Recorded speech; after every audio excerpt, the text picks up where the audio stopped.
کے دور گزرے ہیں، تو فرمایا پہلا دور،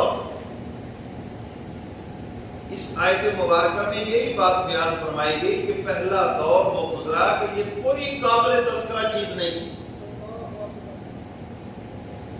انسان کا یہ پہلا دور ہے اور ہم سب اس سے ہو کر آئے ہیں۔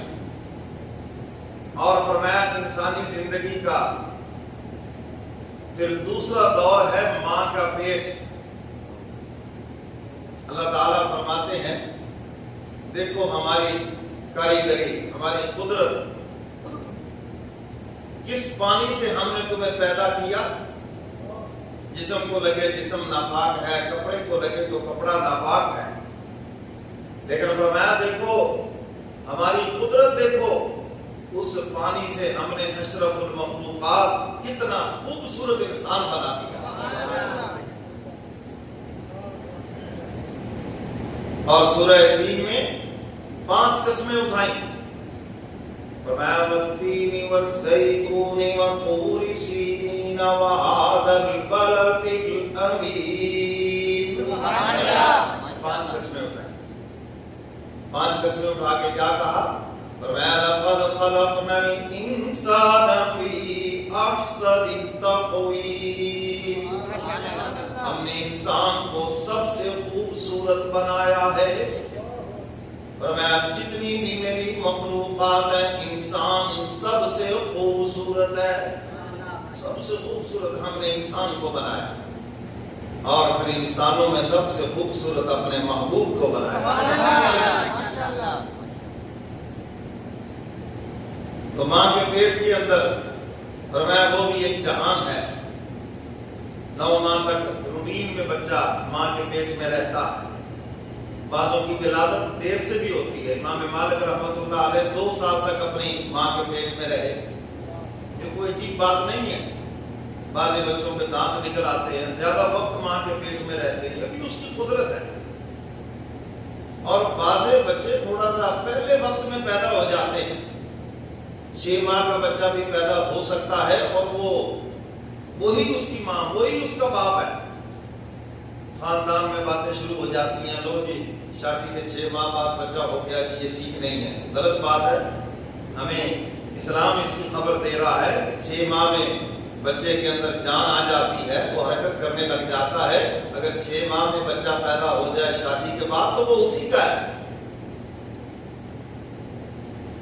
ماں کے پیٹ کے اندر 4 ماہ تک ایک لوتھڑے کی شکل میں ہے انسان۔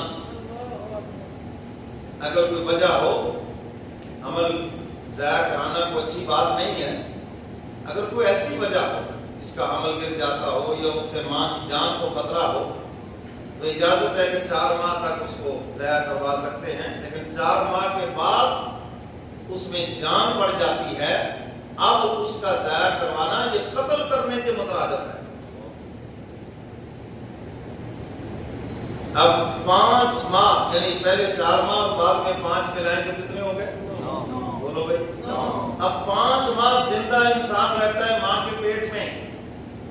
کبھی یہ ڈاکٹروں کے ہاں جائیں تو آپ دیکھیں کہ بچہ کس طرح گردن اس کی 2 ٹانگوں کے درمیان ہے، اور اس کو وہ اپنا جہان سمجھتا ہے۔ دنیا میں آتا ہے تو روتا ہے کہ یہ میرے مزے کس نے چھین لیے، اس کو کیا پتا کہ وہ کیا مزہ، اصل مزہ تو یہاں ہے۔ اور کسی نے خوب بات کہی ہے، انسان تیرا سفر ایک اندھیر کوٹری سے دوسری اندھیر کوٹری تک ہے۔ ماں کا پیٹ کی اندھیر کوٹری ہے اور آگے قبر کی اندھیر کوٹری ہے، بھائی یہ ہے تیرا سفر، طوفان لگا رکھی ہے ادھر تو نے۔ تو فرمایا کہ ماں کے پیٹ کے اندر جب 4 ماہ عمل رہتا ہے تو اس میں روح ڈال دی جاتی ہے، اور قرآن کریم ہمیں خبر دے رہا ہے کہ میری طرف دیکھیں کہ تختی اس کے گلے میں لٹکا دی جاتی ہے، اور اس کے اوپر اس کا رزق، عمر اور پوری زندگی کے آنے والے جو حالات ہیں وہ سب لکھ دیے جاتے ہیں۔ اور اسی کے اوپر دوسری سائڈ پہ سارے اس کے اعمال ہیں، یہ جو کرامن کاتبین ہیں یہ سب لکھ رہے ہیں اس تختی کے اوپر۔ یہ تو اللہ کا احسان نظر نہیں آتی، ورنہ ہم لوگ تختیاں بھی بدل لیتے ہیں۔ کوشش کرتے ہیں ایک دوسرے کی قسمت ہم لے لیں. کیسے لے لیں گے بھائی؟ کیوں حسد کرتے ہو کسی پر؟ کوئی نہیں کسی کا کچھ لے سکتا، نہ کوئی کسی کا کچھ بگاڑ سکتا ہے. یہ عزت اور رزق یہ سب میرے اللہ کی تقسیم ہے. تو قرآن کریم نے ہمیں بتایا کہ جو بھی تم اعمال کرتے ہو، فرمایا کہ وہ اس تختی کے اوپر درج ہیں. 15ویں پارے میں اس کو واضح طور پر فرمایا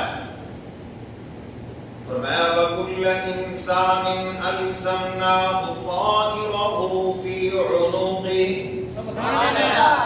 وَنُخْرِجُ لَهُ يَوْمَ الْقِيَامَةِ كِتَابًا يَلْقَاهُ مَنشُورًا.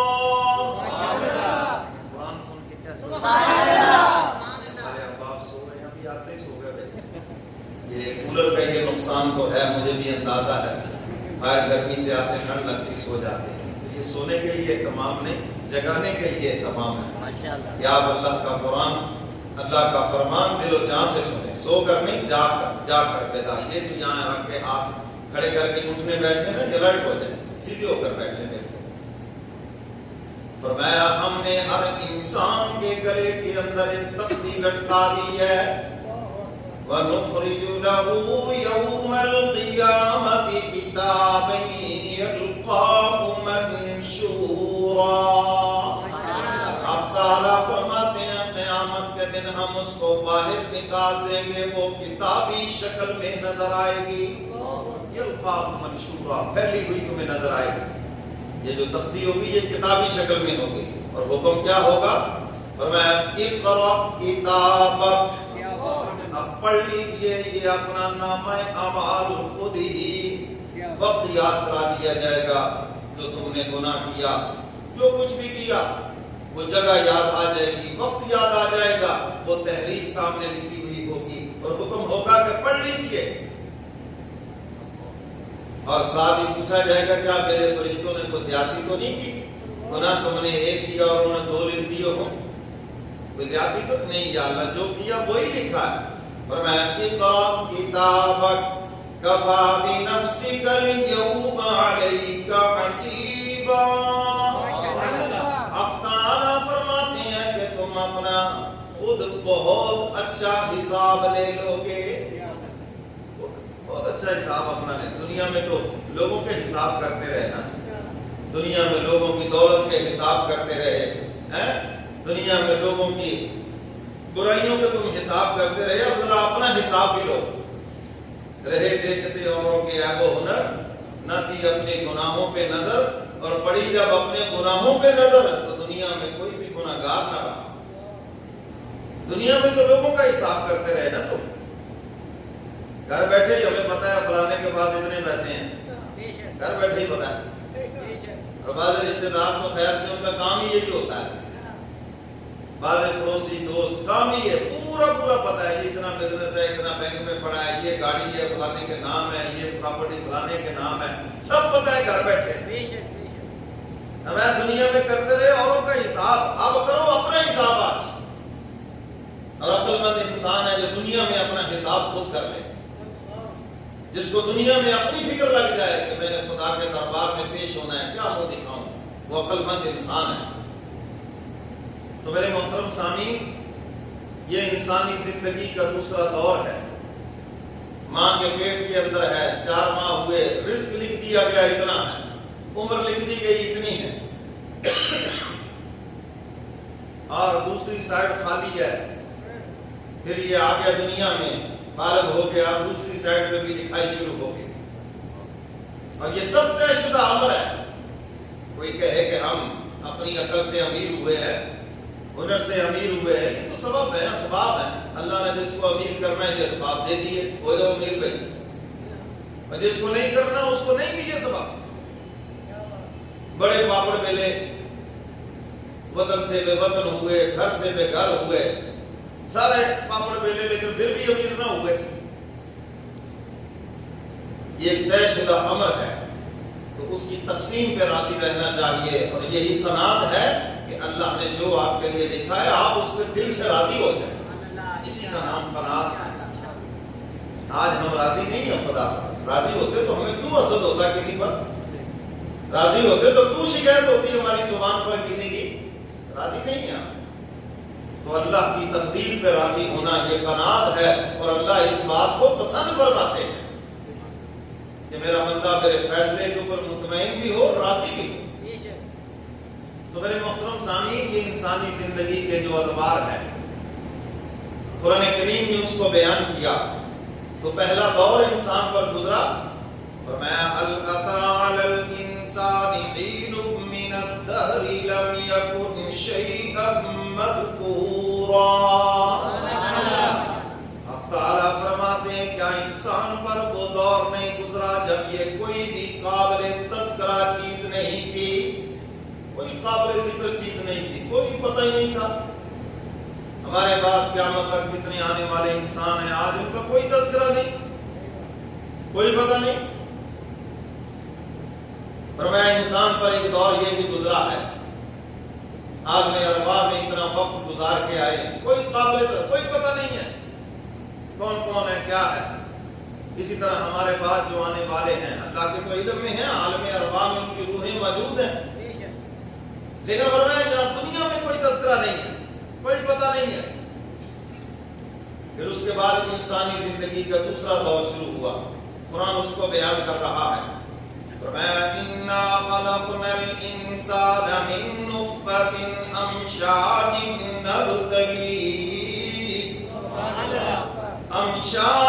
نبتليه فجعلناه سميعا بصيرا. تعالیٰ فرماتے ہیں ہم نے انسان کو پیدا کیا ہے مخلوط نطفہ سے. ماں باپ کو اس پانی سے ہم نے اس کو پیدا کیا ہے، من نطفہ امشاج، مخلوط نطفہ سے ہم نے پیدا کیا.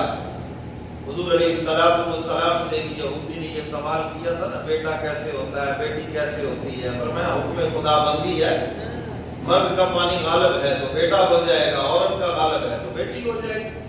بس یہ خدا کا قانون ہے. کسی کو بیٹے دیتے ہیں، کسی کو بیٹیاں دیتے ہیں، کسی کو ملا جلا کے دونوں ہی دیتے ہیں. اور فرمایا کسی کو 5 بنا دیتے ہیں، کچھ بھی نہیں دیتے.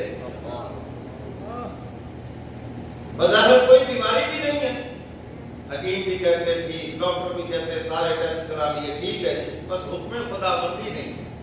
فرمایا اسی سے تو میں سمجھ آتا ہوں نا، جب سارے اسباب ہوں اور پھر وہ کام نہ ہو تو سمجھ جاؤ کہ طاقت ہے جس نے روک رکھا ہے. اور فرمایا کبھی ایسے ہوتا ہے ظاہری اسباب ہوتے ہی نہیں ہیں اور وہ کام ہو جاتا ہے اور تم اپنی بڑکے لگاتے ہو. جی دیکھا پھر ہمارا چھکا کیسا لگا ہے، دیکھا پھر جناب ہمارا ہنر، ہماری عقل. اللہ فرماتے یہ کوئی تیری عقل وقل نہیں ہے، یہ سب ہمارا فضل و کرم ہے. بظاہر اسباب نہیں تھے مگر اپنے فضل سے ہم نے کر دیا، یہ اس کی شان ہے. تو فرمایا کہ ہم نے مخلوق نطفہ سے تمہیں بنایا، نبتلیہ، تاکہ ہم تمہاری ازمائش کریں تمہاری. فرمایا فجعلناہ سمیعا بصیرا. اب تعالیٰ فرماتے ہیں پھر ہم نے انسان بنایا سننے والا اور دیکھنے والا. ہاں سنتا بھی ہے اور یہ دیکھتا بھی ہے. فرمایا یہ ہماری 2 بڑی نعمتیں ہیں. سنو حق بات سنو اور دیکھو حق دیکھو.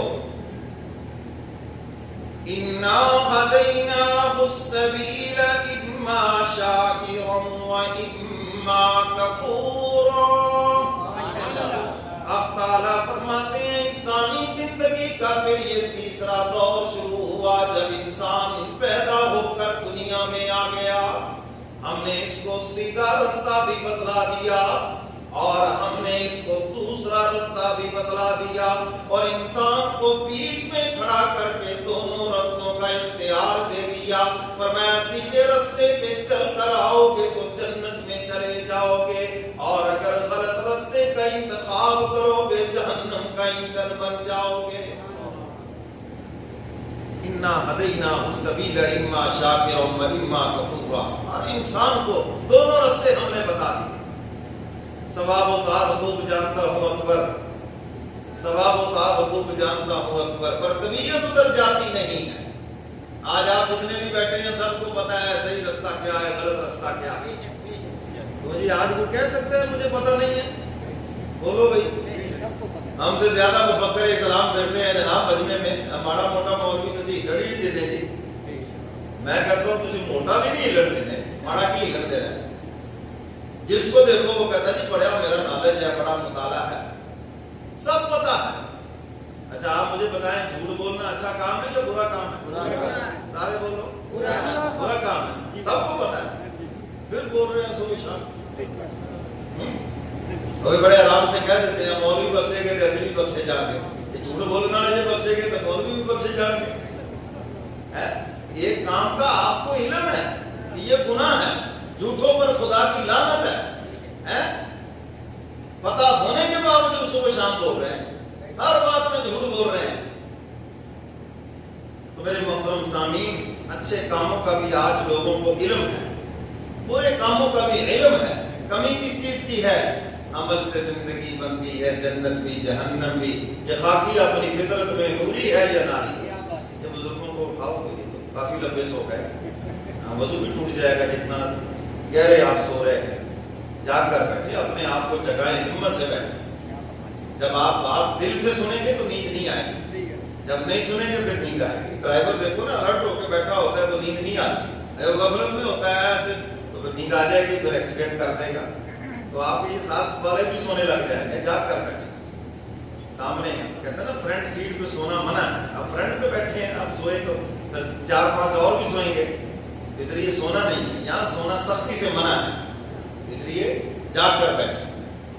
تو میرے محترم سامعین، اب انسانی زندگی کا تیسرا دور شروع ہوا. یہاں ہم دنیا میں آئے اور ایک اللہ والے نے بڑی خوبصورت بات کہی، انسان تو دنیا میں آیا روتا ہوا، تیرے اوپر والے ہنس رہے تھے دنیا سے ایسے اچھے کام کر کے جا. تو دنیا سے جائے تو ہنستا ہوا جائے اور اوپر والے روتے ہو، یعنی الٹ ہو جائے. تو دنیا میں آیا روتا ہوا، اوپر والے ہنس رہے تھے سارے، ماشاءاللہ جی بیٹا ہو گیا، ماشاءاللہ جی دوتا ہو گیا، جی پوتا ہو گیا، فلانے کا ہو گیا، بڑا خوبصورت ہے جی ماشاءاللہ، سب ہنس رہے تھے. اور میں انسان اتنے اچھے کام کر کے جا، تو دنیا سے جائے تو ہنستا ہوا جائے، تو دنیا کھڑی ہو کر تیرے اوپر روئے، وہ تیری نیکی یاد کر کے روئے، وہ تیرے احسان یاد کر کے روئے، پھر تو مزہ ہے نا. تو میرے محترم سامعین، یہ انسانی زندگی کا تیسرا دور ہے جس میں میں اور آپ چل رہے. تو قرآن کریم نے اس دور کی وضاحت کر دی کہ ہم نے سیدھا رستہ اور غلط رستہ دونوں کا انسان کو اختیار دے دیا، بیچ میں کھڑا کر کے تیری مرضی ہے. تو دودھ پینا چاہے تو گلے میں نہیں اٹکے گا، پی لو. کوئی شراب پینا چاہے تو گلے میں نہیں اٹکے گی. اچھے کام کرنا چاہے تو کوئی تمہارا ہاتھ نہیں پکڑے گا، برے کام کرنا چاہے تو بھی تمہاری مرضی ہے. لیکن فرمایا سیدھے راستے پہ چل کے آؤ گے جنت میں جاؤ گے، اور غلط راستے کا انتخاب کر کے آؤ گے تو جہنم کا ایندھن بنو گے، تمہاری مرضی ہے. اور آگے پھر تھوڑا سا کافروں کا تذکرہ کیا. فرمایا انا اعتدنا للکافرین سلاسل واغلالا وسعیرا. اب تعالیٰ فرماتے ہیں ہم نے کافروں کے لیے بیڑیاں، زنجیریں، توق اور دہکتی ہوئی آگ تیار کر رکھی ہے. اللہ ہم سب کو اس سے معاف. انا اعتدنا للکافرین، لیکن بتا دیا یہ کافروں کے لیے. کن کے لیے ہے؟ کافروں کے لیے. اور میں ان کے لیے ہم نے یہ عذاب تیار کر رکھے ہیں، ان کے لیے زنجیریں ہیں. آج کے نوجوان بڑے شوق سے زنجیریں گلے میں پہنتے ہیں، یہ تو جہنمیوں کا زیور ہے، تمہارا تھوڑی زیور ہے. ہمارے نوجوانوں کو آج کل یہ بڑا شوق لگا، کیوں جی ہے ایسے زنجیریں پہنی ہوئی ہیں گلے میں، کڑے پہنے ہوئے ہاتھوں میں، یہ تو جہنمیوں کے ہیں. بھائی تمہارا کیا لگے اس سے؟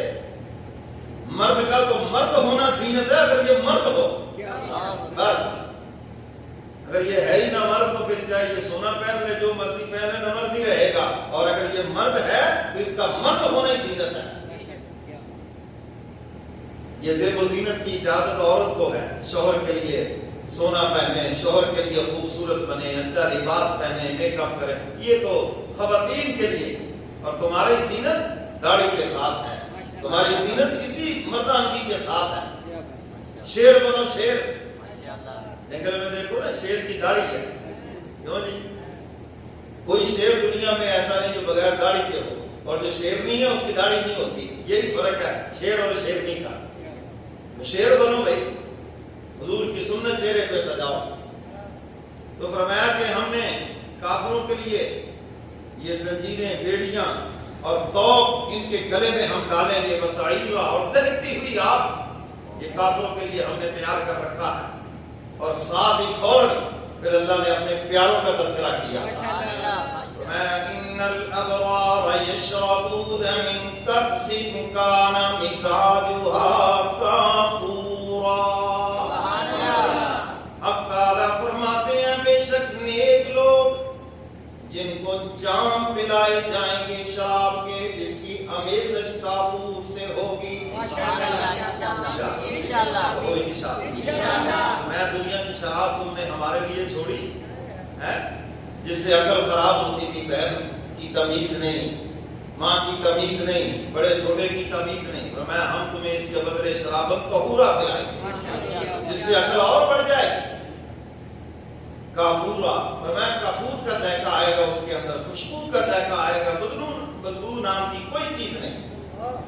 عینا یشرب بها عباد اللہ یفجرونها تفجیرا. اب تعالیٰ فرماتے ہیں اللہ کے بندے پیئیں گے اس چشمے سے اور پھر وہ اپنی چھوٹی سی نہر بھی کھینچ لیں گے. یہ نہیں کہ ایک آدھا گلاس ملے گا بات ختم ہوگی. میں جن کو اچھا لگے گا نا اس چشمے سے چھوٹی سی نہر اپنی اس جنت تک کھینچ کے لے آئیں گے، وہ اجازت ہوگی. اب اللہ نے ان کی نشانیاں بیان فرمائی ہیں جن کو یہ چیزیں ملنی ہیں. ٹھیک ہے نا. ویسے تو ساری صورت میں آگے جنتیوں کا ہی تذکرہ ہے. حور ہوں گے، غلمان ہوں گے، نوکر چاکر ہوں گے، جو منہ سے یہ ساری صورت آپ جا کر گھر میں پڑھ لینا. میں صرف یہ وہ نشانیاں بتانا چاہتا ہوں. اگلی آیت میں نشانیاں بتائی ہیں اور میں جن کو یہ نعمتیں ملنی ہیں ان کی یہ نشانیاں ہیں.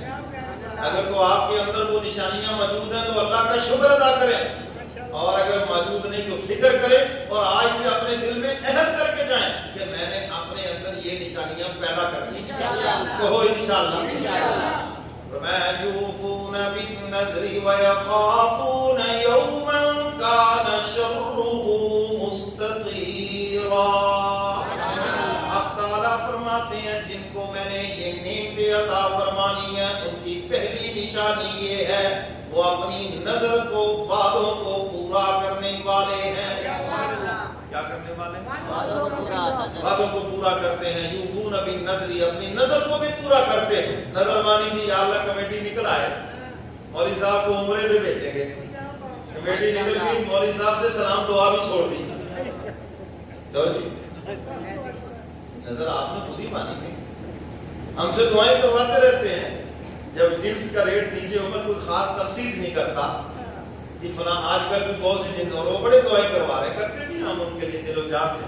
لیکن جب ریٹ بڑھ جائے وہ پھر نہیں آتے، مسجد بھی چھوڑ جائیں گے، کافی دیر گزر جائے گی. تو بھائی یہ تو اللہ سے آپ نے وعدہ کیا ہے کہ مولا یہ میرے پیسے رکے ہوئے ہیں، مل جائیں میں مسجد میں اتنے لگاؤں گا، مل جائیں مدرسے میں اتنے دوں گا، زکات کھاتے میں دینے ہیں، عشر میں دینے ہیں، کسی غریب کی مدد کروں گا، بیوہ کی مدد کروں گا، فلاں بچی کا شادی کے اخراجات برداشت کروں گا. تو جو آپ نے اللہ سے وعدہ کیا ہے پورا کر لیں. اللہ فرماتے ہیں کہ یہ ان کی پہلی نشانی ہے. وَأَوْفُوا بِالْعَهْدِ إِنَّ الْعَهْدَ كَانَ مَسْئُولًا. وعدوں کو پورا کرتے ہیں. قیامت کے دن وعدوں کے متعلق پوچھا جائے گا. وعدہ کرنے سے پہلے 10 مرتبہ سوچ لو. لیکن جب آپ وعدہ کر لیں پھر آپ کے وعدے کی گواہی آپ کے رشتہ دار بھی دیں، دوست بھی دیں. اچھا جی چودھری صاحب نے کہہ دیا اب جو مرضی ہو جائے یہ کام ایسے ہی ہوگا، پھر تو مزہ ہے. وعدہ کر لیا 10 تاریخ کو پیسے دوں گا. 10 تاریخ آئی ماشاءاللہ چودھری صاحب بھی غائب اور موبائل بھی بند. کیوں جی؟ موبائل بند جی، خراب ہو گیا جی، چوری ہو گیا جی، فلاں ہو گیا. جھوٹ بولیں گے. ایک جھوٹ کو پھبانے کے لیے 100 اور جھوٹ بولیں گے. فون نہیں اٹھائیں گے، بچتا ہے جس کے جو پیسے جو دینے ہیں. اب کہیں وہ مل گیا، پکڑ لیا کہ او ہو جی بس وہ یہ ہو گیا، وہ بس جی آپ 2-4 دن اور صبر کریں. ایک لمحہ بھی ایسے بندے کو نہیں دینا چاہیے. ہاں انسان ہے، کبھی مجبور ہو جاتا ہے تو وقت سے پہلے خود جائیں اس کے پاس. ڈاکٹر صاحب آج 5 تاریخ ہے، آپ کے ساتھ میرا 10 کا وعدہ ہے، میری مجبوری ہے، گندم ابھی آئی نہیں، نکلی نہیں ہے، میں نے نکلوانی ہے یا نکلی ہے، ابھی ریٹ مناسب نہیں مل رہا، تو مجھے ذرا 5-10 دن اور دے دیں۔ اور یہاں پر لازم ہے کہ آپ اس کو تھوڑی سی مہلت دے دیں، اور یہ جو آپ نے مہلت دی ہے، جتنے دنوں کی مہلت دی ہے اتنے پیسے اتنے دن صدقہ کرنے کا برابر آپ کو اجر ملے گا۔ حدیث مبارکہ میں ہے نا، جبریل امین آئے، یا رسول اللہ میں نے جنت کے دروازے پہ لکھا ہوا دیکھا ہے، صدقہ کرنے کا ثواب تھوڑا ہے اور مخروص تنگ دست کو مہلت دینے کا ثواب زیادہ ہے۔ سمجھ آئیے بات؟ یہ واقعی مجبور انسان ہے جو وقت سے پہلے آپ کے پاس آیا، آپ سے معذرت کی ہے اور آپ سے اگلا ٹائم کو 5 دن 10 دن لے لیا، دیتے ٹائم کوئی بات نہیں، یہ واقعی مجبور ہے۔ اس کا ایک دن جتنے پیسے ہیں اتنے پیسے صدقہ کرنے کا برابر ثواب آپ کے نامہ اعمال میں درج ہو رہا ہے، پیسے تو مل ہی جانے ہیں۔ سمجھ گئے کہ نہیں؟ یہ ہے مجبور آدمی، اور جو اس دن فون بند کر لے اور ملے نا وہ فراڈیا پرلے درجے کا، اس کو تو پکڑ کے جوتے علیحدہ مارو اور جیسے بھی اسے نکلتے نکلواؤ، ایک لمحے کی بھی اس کو مہلت نہ دو۔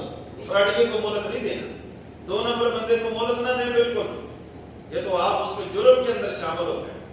تو میرے محترم سامعین، اب تعالیٰ فرماتے ہیں جن پر میں نے انعام کرنا ہے وہ اپنے وعدوں کو پورا کرتے ہیں، جو وعدہ کریں تو اس کو پورا کریں۔ اگر کوئی مجبوری بن گئی ہے تو وقت سے پہلے جا کر معذرت کریں، جا کر دوبارہ اس سے ٹائم لیں، منت سماجت کریں، جیسے بھی آپ ان کو مطمئن کر سکتے ہیں کریں ان کو مطمئن۔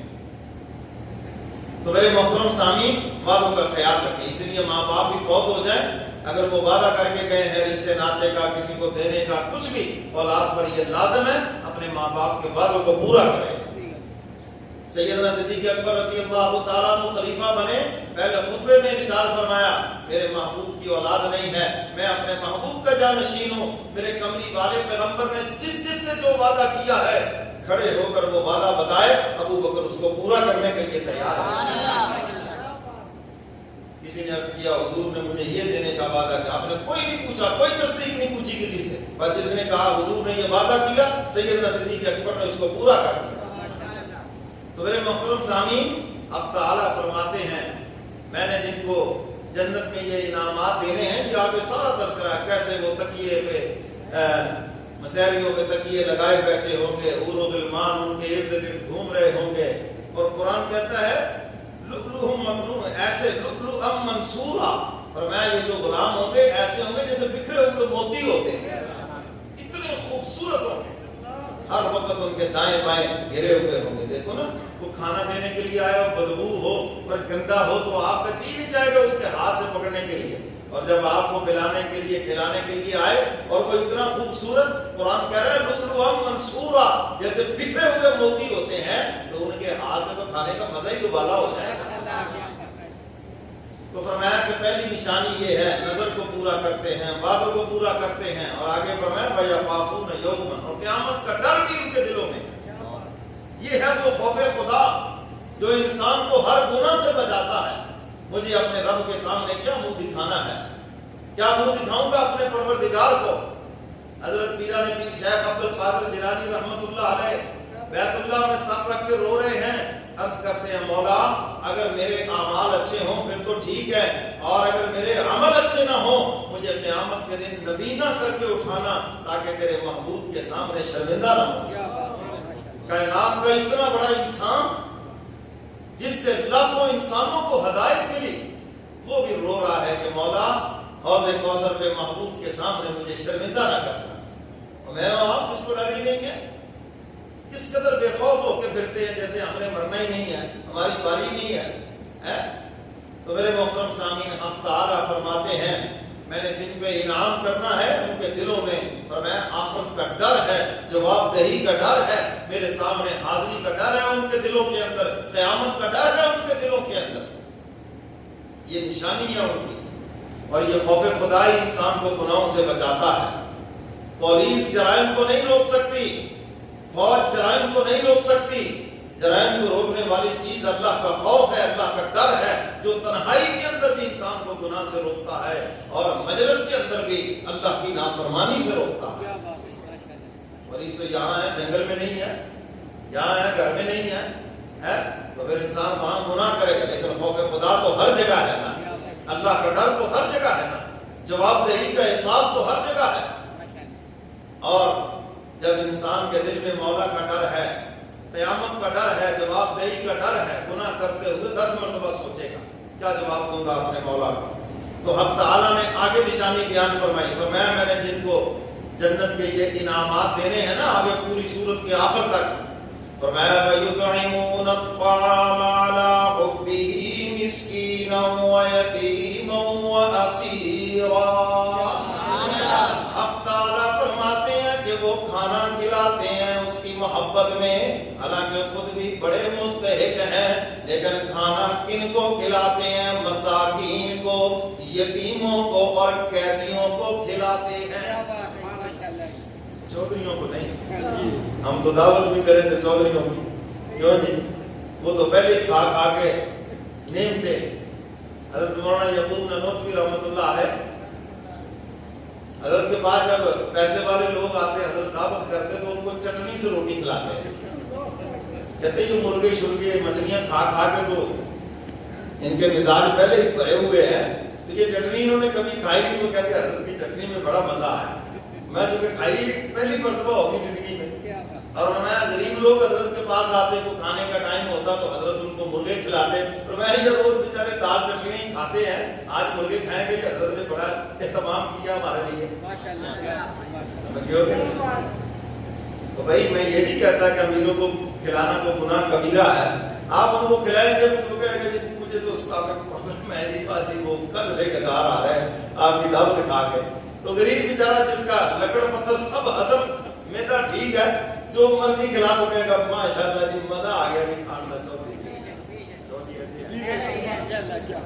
فرمایا وَيُطْعِمُونَ الطَّعَامَ، اللہ فرماتے ہیں جن کو میں نے یہ جنت کے انعامات دینے ہیں وہ کھانا کھلاؤں، ان کا دسترخوان وسیع ہے۔ حضور علیہ السلام نے فرمایا اگر تم چاہتے ہو نا تمہارے دوست زیادہ ہو جائیں، جان پہچان زیادہ ہو جائے، فرمایا ہر ایک کو سلام کرو، لم یعرف ومن لم یعرف ومن لم یعرف۔ حدیث مبارکہ کے الفاظ ہیں، چاہے آپ ان کو جانتے ہیں یا نہیں جانتے، ہر ایک کو سلام کریں۔ تو تسبیح سے ذکر کر رہے ہیں تو یہ جیب میں ڈال دیں، جب اجتماعی عمل شروع ہو تو انفرادی ختم کرتے ہیں، یہ جیب میں ڈالیں، ذکر بعد میں ہوگا۔ ہاں پہلے اللہ کی بات سنیں، اس کے محبوب کی بات سنیں، تو ہر ایک کو سلام کریں، آپ جانتے ہیں اس کو بھی سلام کریں، نہیں جانتے اس کو بھی سلام کریں، سمجھے کہ نہیں؟ تو فرمایا اس سے تمہارے دوست بڑھ جائیں گے، اور فرمایا دسترخوان وسیع کر دیں، بلائیں غریبوں کو بھی، امیروں کو بھی، متوسط کو بھی، دینداروں کو بھی، بے دینوں، ہر ایک کو بلا، دسترخوان وسیع کر دو۔ تو فرمایا تمہارے تعلقات، تمہاری محبتیں بڑھ جائیں گی، دوستیاں بڑھ جائیں گی، اور یہ عمل ہو صرف اللہ کی رضا کے لیے۔ کس کے لیے؟ اللہ کے لیے۔ سارے بولو کس کے لیے؟ اللہ کے لیے۔ کام نکلوانے کے لیے نہیں، ہاں صرف کس کے لیے؟ اللہ کے لیے۔ فرمایا وَيُطْعِمُونَ الطَّعَامَ عَلَىٰ حُبِّهِ مِسْكِينًا وَيَتِيمًا وَأَسِيرًا إِنَّمَا نُطْعِمُكُمْ لِوَجْهِ اللَّهِ لَا نُرِيدُ مِنكُمْ جَزَاءً وَلَا شُكُورًا۔ یہ سب کھانا کھلا رہے ہیں اللہ کی رضا کے لیے، اس کی خوشنودی کے لیے، غریبوں کو، مسکینوں کو، یتیموں کو اور قیدیوں کو کھلا رہے ہیں۔ قیدی کوئی بھی ہو، چاہے ڈاکو ہو، چور ہو، کوئی بھی قیدی ہے، ان کو بھی کھانا کھلانے کا بڑا اجر ہے، بہت بڑا اجر و ثواب ہے۔ تو قرآن کریم نے بتایا جو ان لوگوں کو کھانا کھلاتے ہیں، مساکین کو، یتیموں کو، غریبوں کو، قیدیوں کو، فرمایا یہ ایسا عمل ہے جو خدا کو بہت محبوب ہے۔ اللہ نے جن کو جنت کے باغ و بہار عطا فرمانے ہیں، دنیا میں یہ اعمال کرنے کی اللہ ان کو توفیق عطا فرماتے ہیں، اور فرمایا کہ ان کو قیامت کے دن کا ڈر ہے ان کے دلوں میں۔ فرمایا وَجَزَاهُمْ بِمَا صَبَرُوا جَنَّةً وَحَرِيرًا۔ آپ تعالیٰ فرماتے ہیں یہ جزا ہے ان کے صبر کی وجہ سے، اور انہیں ہم جنت بھی عطا فرمائیں گے اور ریشمی لباس بھی عطا فرمائیں گے۔ اور اس کے بعد پھر سارے جنت کے انعامات ہیں آخر تک۔ تو میں نے چونکہ اپنا مضمون مکمل کرنا ہے تو پھر اس کی طرف آتا ہوں۔ انسانی زندگی کا یہ تیسرا دور ہے، جب انسان پیدا ہوتا ہے اور مرنے تک یہ اس کا تیسرا دور چلتا ہے، اور ہم سب نے اس سے گزرنا ہے. اور ویسے بھی اب تو سب کی تقریباً الا ماشاءاللہ ورنہ زندگی کی شام ہونے والی ہے. حضرت حاجی امداد اللہ مہاجر مکی رحمۃ اللہ علیہ فرمایا کرتے تھے جوانی گئی زندگانی گئی. فرمایا جب جوانی گئی تو زندگی کا لطف مزہ تو جاتا رہا. اب کبھی گھٹنوں میں درد ہے, کبھی کندھوں میں درد ہے, کبھی بخار ہے, کبھی یورک ایسڈ ہے, کبھی کولیسٹرول ہے, یعنی بڑھاپا بھی آ گیا اور بیماریاں بھی ساتھ آ گئی. تو فرمایا زندگی کا لطف بھی چلا گیا. اب سمجھ لیں کہ آپ بونس پہ ہیں, موقع دے دیا گیا, توبہ استغفار کر لیں. اور فرمایا کہ یا کریم کثرت سے پڑھا کریں کہ اللہ ہماری نالیکیوں پہ کرم فرما دے. تو یہ انسانی زندگی کا تیسرا دور ہے جس کی اوسط عمر ہمارے نبی نے بتا دی تقریباً 60 سال ہے. باقی کو 100 سال کا ہو جائے, 70 کا ہو جائے, کوئی 40 میں چلا جائے, کوئی 20 میں چلا جائے, یہ الگ بات ہے. لیکن فرمایا 60 سال اوسط عمر ہے. حضور علیہ الصلوۃ والسلام کی عمر مبارک 63 سال ہے جی. تو فرمایا امت کی عمر جو ہے یہ 60 سال ہے. تو یہ جو بیچ والا زندگی کا حصہ ہے, اب 60 سال کا حساب کو لگائیں ہے کیا. 60 سال میں سے 15 سال تو نکل گئے بچپن کے, کیونکہ 15 سال میں بچہ بالغ ہوا, اس کا 15 سال میں بچے بالغ ہو جاتے ہیں. تو پیچھے کتنے رہ گئے 45. اب 45 کو بھی 2 حصوں میں تقسیم کر لیں, کیونکہ اس میں آدھی راتیں ہیں اور آدھے دن ہیں. یعنی 22.5 سال وہ ہیں جو ہم نے سو کر گزار دیے. اگر ہم اس کو نبی کے طریقے پہ سو کر گزاریں, رات کو سوئیں حضور کے طریقے پر, حضور کے طریقے پہ سونا کوئی مشکل تھوڑی ہے. باوضو لیٹیں اور قبلہ رخ لیٹیں اور یہ دیکھیں, یہ میری طرف دیکھو, دایاں ہاتھ یہ دائیں رخسار کے نیچے, اور یہ جو بایاں ہاتھ ہے یہ بائیں ران کے اوپر, اور کان کو تھوڑا سا خم دے دیں. یہ حضور کے لیٹنے کا طریقہ ہے. اللہم بسمک اموت بار دعا پڑھیں اور سو جائیں. تو ساری رات کی نفلی عبادت نامہ اعمال میں لکھ دی گئی. ساری رات دعائیں پڑھیں, جو بھی وظائف آپ پڑھتے ہیں, استغفار پڑھیں, درود شریف پڑھیں, درود ابراہیمی پڑھ کے سوئیں, نیند بھی جلدی آئے گی. اور جو آدمی درود ابراہیمی پڑھ کے سوتا ہے, اللہ مرنے سے پہلے خواب میں حضور کی زیارت بھی کرواتا ہے. تو میرے محترم سامعین, سورہ ملک پڑھ کر سوئیں, عذاب قبر معاف ہے. سورہ ملک جو پڑھ کے سوتا ہے, تو یہ مصنون طریقہ. ایک مرتبہ آپ ایسے لیٹ گئے, اس کے بعد سیدھے لیٹ گئے, بائیں طرف لیٹ گئے, نیند میں جیسے کیسے لیٹ گئے. لیکن جو روحانی کیمرہ ہے وہ تمہاری تصویر کھینچ لے گا کہ اس نے محبوب کی ادا کو اپنایا ہے.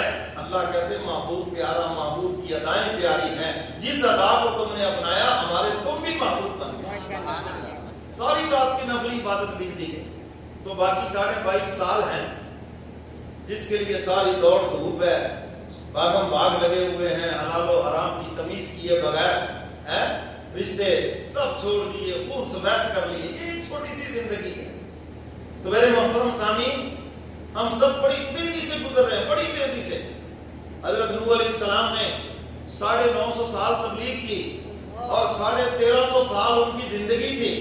اور جب خدا کے دربار میں پیش ہوئے, دنیا سے گئے, تو اب تعالیٰ نے پوچھا نوح بتاؤ کیا پایا زندگی کو.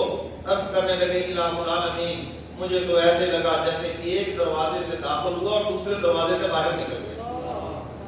یعنی 1350 سال جن کی زندگی ہے وہ یہ کہہ رہے ہیں کہ مجھے تو ایسے لگا ایک دروازے سے داخل ہوا اور دوسرے سے نکل گیا.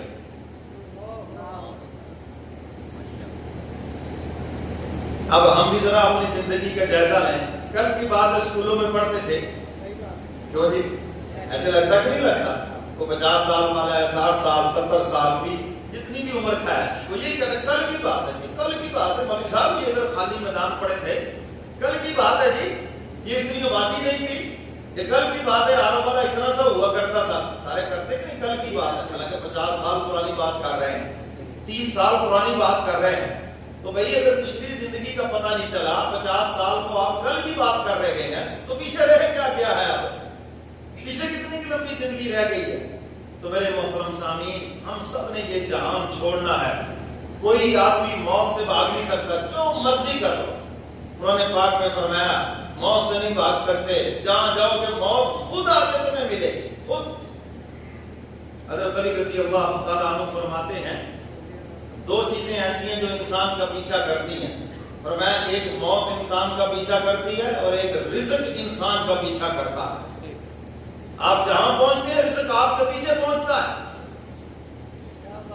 آپ سمجھتے ہیں یہ میری میری عقل کا کمال ہے، ہنر کا کمال ہے، بزنس کا کمال ہے، میری زراعت کا کمال ہے، میری ملازمت کا کمال ہے۔ اللہ کہتے ہیں نہیں انسان، تم دنیا میں ہمارے مہمان ہو، ہم تمہارے میزبان ہیں، جہاں تم جاتے ہو رزق تمہارا پیچھا کرتا ہے، اور جس دن رزق ختم ہوا زندگی ختم ہو جائے گی اسے۔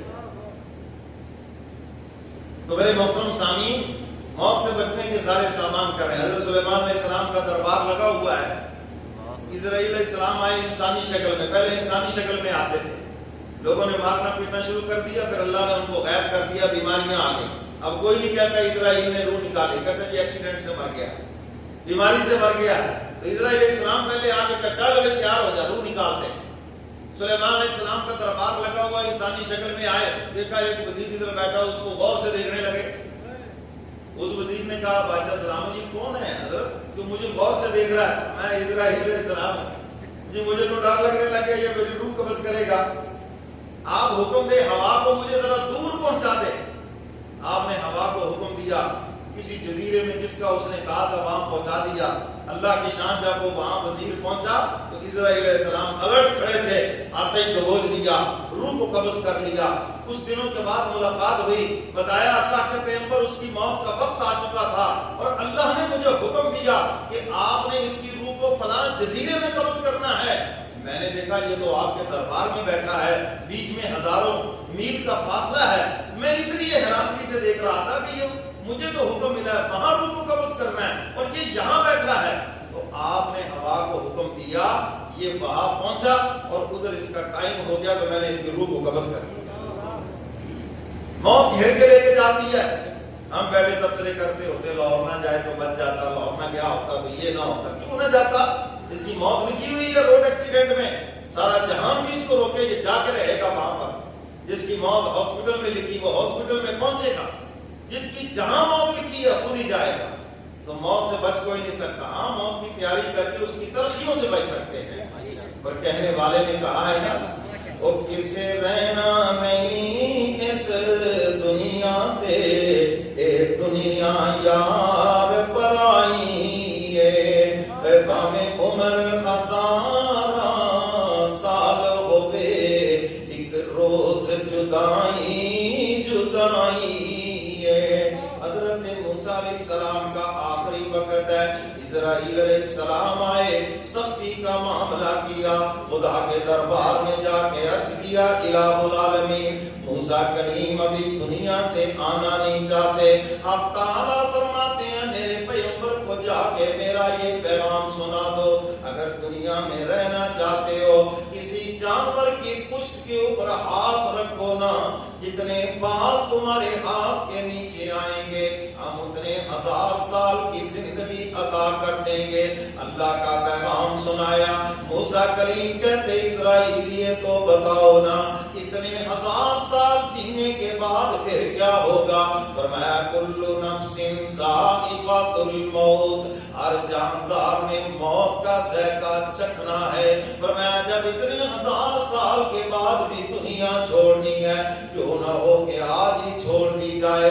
زمین پہ لیٹ گئے اور فرمانے لگے کہ اللہ کا حکم پورا کرو، اے بھاویں عمر ہزارہ سال ہوئے، ایک روز جدائی جدائی ہے، وہ کسے رہنا نہیں اس دنیا تے، اے دنیا یار پرائی ہے، تیری میری کی ہستی ہے، وہ نہیں چھڑیا موت نے نبیاں نو، وہ بھی کر گئے رحلت دنیا تو، وہ بھی کر گئے رحلت دنیا تو، جس گئی کائنات سجائی۔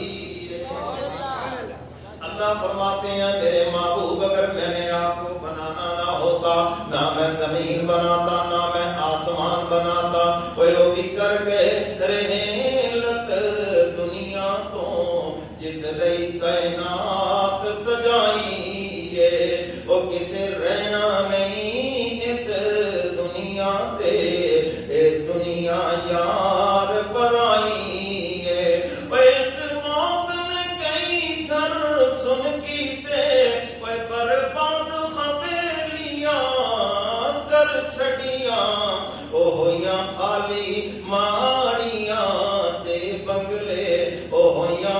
والی ماڑیاں تے بنگلے انج کیتی موت صفائی او کسے رہنا نہیں اس دنیا تے اے دنیا یار پرائی اے بھاویں عمر ہزاراں سال ہوے ایک روز جدائی جدائی اے دشمن دی موت تے خوش نہ ہو اے سجنا بھی ٹر جانا او اس جگ دی ہر شے فانی او اس جگ دی ہر شے فانی رہنی ایک ذات الہی کل من علیہا فان ویبقا وجہ ربک ذو الجلال والاکرام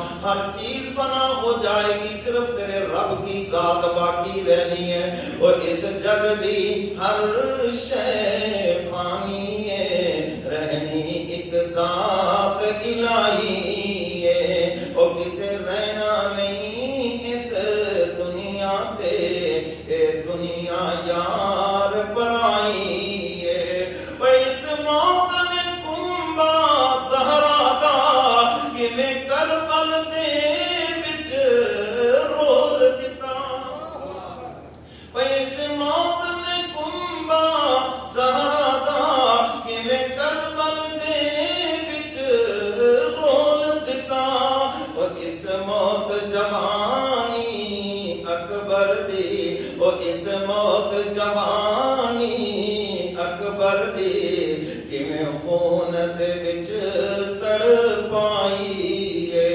اور کسے رہنا نہیں اس دنیا تے اے دنیا یار پائی اے بھاویں عمر ہزاراں سال ہوے ایک روز جدائی جدائی اس موت نے تخت تو لا کے شاہانو تختادار کیتا کتنے بادشاہوں کو تخت سے اتار کر تختہ دار کے اوپر لٹکا دیا شاعر اسی کی طرف اشارہ کر رہا ہے وہ اس موت نے تخت تو لا کے شاہانو تختادار کیتا او کر فخر نہ دولت شاہیداں او کر فخر نہ دولت شاہیداں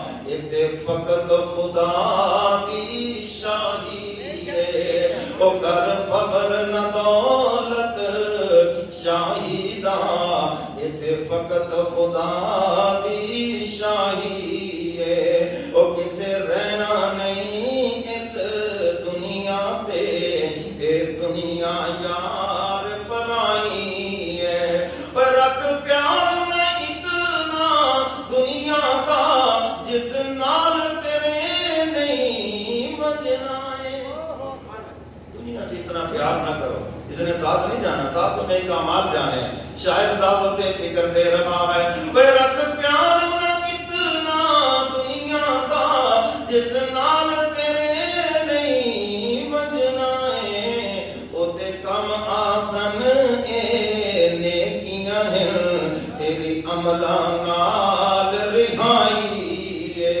او کسے رہنا نہیں اس دنیا تے اے دنیا یار پرائی تو روز جنازے پڑھدا اے بجن والے خود کہندے ہیں کی کہہ رہے نے اج میں ٹریا کل تو ٹر سے اج میں ٹریا کل تو ٹر سے ہر وقت قدم داراہی او کسے رہنا نہیں اس دنیا تے اے دنیا یار پرائی اے ہر وقت خدا دی یاد چ رو او کس ویلے موت جا صد مارے او کر خوب عبادت رب نو منا کر خوب عبادت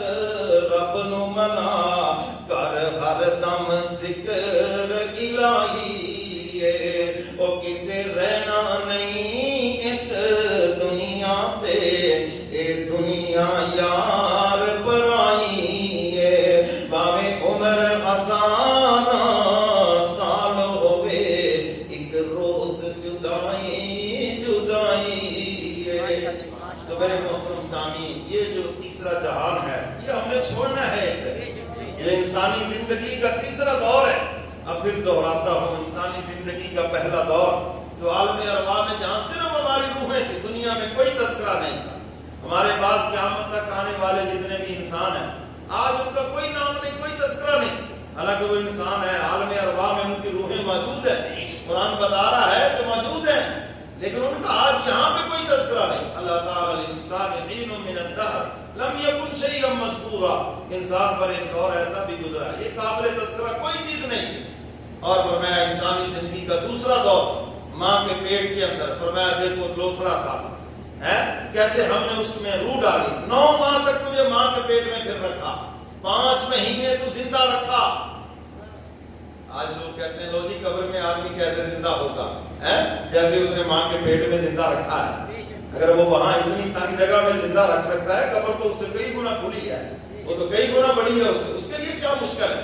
اور عالم برزخ کا معنی یہ ہے پردہ، وَمِن وَرَائِهِمْ بَرْزَخٌ إِلَىٰ يَوْمِ يُبْعَثُونَ، قیامت تک ایک پردے میں رہیں گے، وہ ایک جہان ہے۔ قبر تو سمجھو صرف اس کی کھڑکی ہے، اس میں داخل ہونے کا رستہ ہے، اس کے آگے ایک چھپا ہوا جہان ہے۔ جو پانی میں ڈوب کے مر جائے اس کی وہی قبر ہے جی، اور اسی طرح جس کو آگ لگ جائے جل جائے اس کی وہی قبر ہے، فضا میں جس کے ذرے بکھر جائیں اس کی وہی قبر ہے۔ اس سے آگے جو عالم برزخ ہے، جہان ہے، ہماری آنکھوں سے پوشیدہ ہے، یہ وہاں سے جب واسطہ پڑے گا تو پھر ہی پتہ چلے گا۔ تو میرے محترم سامعین، یہ تیسرا دور ہمارا، یہ دنیا کی زندگی ہے، پیدا ہونے سے لے کر مرتے دم تک۔ اور میں ہر انسان کے یہ گلے کے اندر تختی لٹکی ہوئی ہے۔ کبھی آپ جیل میں جائیں نا، جو بڑے درجے کے بدماش ہوتے ہیں، ان کے مستا الف کے بدماش، تو ان کے یہاں تختیاں لگی ہوئی ہوتی ہیں، دیکھ کے پتہ چل جاتا ہے۔ تو یہ روحانی تختی سب کے گلے میں لٹکی ہوئی ہے، اور قرآن بتا رہا ہے کل انسان الزمناہ طائرہ فی عنقہ ونخرج لہ یوم القیامۃ کتابا یلقاہ منشورا۔ ہر انسان کا نامہ اعمال گلے میں لٹکا ہوا ہے، قیامت کے دن کتابی شکل میں سامنے ہوگا، پھیلا ہوا ہوگا، اور حکم ہوگا اقرأ کتابک، پڑھ لیجیے اپنا نامہ اعمال، کفیٰ بنفسک اليوم علیک حسیبا، آج تم اپنا بہت اچھا حساب لوگے۔ دنیا میں تم نے لوگوں کے بڑے حساب کیے، لوگوں کے اعمال کے حساب کیے، تم نے لوگوں کی دولت کے حساب کیے، آج اپنا حساب کرو یہاں۔ اور اس کے بعد پھر انسانی زندگی کا چوتھا دور یہ قبر کی زندگی ہے۔ کافر کہتا ہے مرنے کے بعد کچھ نہیں، اس لیے تو مردوں کو جلا دیتے ہیں، پھینک دیتے ہیں، اور مسلمان بتا رہا ہے، اسلام بتا رہا ہے کہ مرنے کے بعد اصل زندگی ہے۔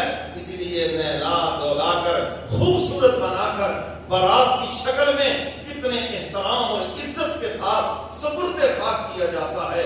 اب تیری اصل زندگی شروع ہو گئی، رشتہ دار بھی گئے، تیرے مال و اسباب بھی گئے، اب یہاں پر جو زندگی ہے وہ صرف تیرے اعمال سے وابستہ ہے، جو تو نیک اعمال کر کے آیا ہے اب وہ تیرے ساتھ ہیں۔ اب اگلا جہان جانے اور تو جانے اور تیرے نیک اعمال جانے۔ تو میرے محترم سامعین، یہ انسان پر چوتھا دور آنے والا ہے۔ آج ہر ایک کو مستقبل کی فکر ہے، بزنس مین ہے تو مستقبل کے لیے فکر مند ہے، باپ ہے تو اولاد کے مستقبل کے لیے فکر مند ہے، ہونا چاہیے۔ لیکن یہ بھی ذرا آنکھیں کھولیں، سامنے مستقبل میں قبر بھی منہ کھول کے کھڑی ہے، اور سب کو اس کا سامنا کرنا پڑے گا۔ اور قبر ہر روز اعلان کر رہی ہے انا بیت الدودہ انا بیت الوحدہ، میں تنہائیوں کا گھر ہوں، میں کیڑے مکوڑوں کا گھر ہوں، مجھے مٹی کا ڈھیر مت سمجھنا۔ نیک اعمال کر کے آئے گا جنت کے باغوں میں سے باغ بن جاؤں گی، اور اگر تو برے عمل لے کے آئے گا جہنم کے گڑھوں میں سے ایک گڑھا بن جاؤں گا۔ ہر روز اعلان کر رہی ہے۔ تو میرے محترم سامعین، یہ چوتھا دور انسان پر آنے والا ہے، اور پھر قبر کی زندگی کتنے سال سونا ہے، اتنے سال سونے کے بعد بھی جب قبر سے اٹھیں گے سور پھونکا جائے گا میری طرف دیکھو، حدیث مبارکہ میں آتا ہے یوں اپنا سر جھاڑ رہے ہوں گے اور کہیں گے یار بڑی مزے کی نیند آئی تھی، کس نے یہ نیند سے ہمیں بیدار کر دیا؟ فرشتے کہیں گے یہاں پر تو صرف جنت کی کھڑکی کھلی تھی، اب آؤ آ کر اصل جنت کا مزہ لے۔ تو میرے محترم سامعین، آج وقت ہے آج آنکھ کھول لیں، جو کچھ پیچھے ہو چکا بس اللہ سے معافی مانگ لیں۔ پیچھے کی طرف کوئی، کیونکہ جب انسان قبر میں جائے گا تو ملائکہ تسلیاں دیں گے، لا خوف علیہم ولا هم یحزنون، اب تمہیں آگے کا ڈر بھی نہیں اور پچھلے کا غم بھی نہیں، تمہیں سب ختم۔ فرمایا اب تمہارے لیے بشارتیں ہی بشارتیں ہیں، دنیا کی تکلیفوں سے تو آزاد ہو گیا، بیماریوں سے تو آزاد ہو گیا، پریشانیوں سے، تکلیفوں سے، غموں سے تو آزاد ہو گیا، اب تیرے لیے بشارتیں ہی بشارتیں، خوشخبریاں ہی خوشخبریاں ہیں۔ اللہ تعالی ہم سب کو وہ نصیب فرمائے۔ تو فرمایا جہاں تک اس کی نگاہ جاتی ہے، تا حد نگاہ قبر کھل جاتی ہے، اور اس کے نیک اعمال جو ہیں وہی، اور ملائکہ اس کے ساتھ ہوتے ہیں جو تسلیاں دیتے ہیں، اور تین سوال سب سے ہونے عالم برزخ میں، من ربک، بتا تیرا رب کون ہے؟ جس نے اللہ کو وحدہ لا شریک مانا، ہاں اللہ کے احکامات پہ عمل کرنے میں کمی کوتاہی، بس آخری بات، عمل کرنے میں کمی کوتاہی ہوئی، اس کا حساب و کتاب قبر میں نہیں ہونا، یہ تو حشر میں ہوگا۔ قبر میں صرف پوچھا جائے گا اللہ کو، جس نے وحدہ لا شریک مانا، اس کی ذات اور صفات میں کسی کو شریک نہیں ٹھہرایا، یعنی شرک نہیں کیا، اللہ کو وحدہ لا شریک مانا، جواب کی توفیق مل جائے گی، ربی اللہ، میرا رب اللہ ہے۔ یہ پہلا سوال ہوگا۔ اسی لیے تو فرمایا کہ جب قبر میں دفن کرو تو سورہ بقرہ کی آخری آیات حضرت عبداللہ ابن مسعود سے روایت ہے، فرمایا تاکہ حساب و کتاب میں آسانی ہو جائے اس کی برکت سے، یعنی یہ وظیفہ دیا گیا ہے، یہ قرآن کی آیات تلاوت کریں، جس سے وہ اس کا ایمان بھی قائم رہے گا، ہوش و حواس بھی قائم ہوں گے، گھبراہٹ نہیں ہوگی، اور بڑے اطمینان سے تینوں سوالوں کے جواب دے دے گا۔ اگلا سوال ہوگا مر رسول، بتا دینا رسول کون ہے؟ جنہوں نے حضور علیہ السلام کو اللہ کا سچا اور آخری رسول مانا ہے۔ حضور کے احکامات پہ، سنت پہ عمل کرنے میں کمی کوتاہی ہوئی، یہ قبر میں نہیں پوچھا جائے گا، یہ تو حشر میں پوچھا جائے گا۔ یہاں صرف عقیدے کی بات ہے، حضور کو آخری اور سچا رسول مانا ہے، جواب کی توفیق مل جائے گی۔ ایک حدیث مبارکہ میں 20 سے پردے ہٹا دیے جائیں گے، حضور کا دیدار کرایا جائے گا، اور کہے گا، پکار اٹھے گا، یہی تو وہ میرے محبوب ہیں۔ لیکن ایک بات یاد رکھے، حضور کا چہرہ ہوگا داڑھی والا، حضور کا چہرہ، بولو بھی بولو، اور داڑھی بھی پوری 4 انگل، یہ موٹے داڑھی، یہ حضور کی سنت ہے، بخاری شریف کی حدیث ہے، حضور جمعہ کے دن یوں داڑھی پکڑتے اور جو زائد ہوتی تھی ایک صحابی کو حکم فرماتے کہ یہ کاٹ دو، یہ سنت ہے، اور اس کے نیچے سب فیشن ہے۔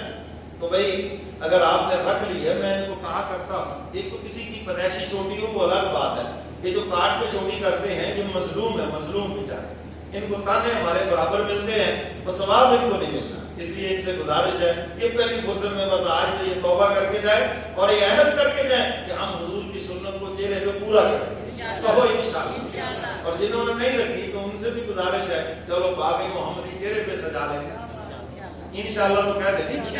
اگر داڑھی والوں سے امریکہ ڈرتا ہے، کیوں جی داڑھی والوں سے ڈرتا ہے یا نہیں ڈرتا؟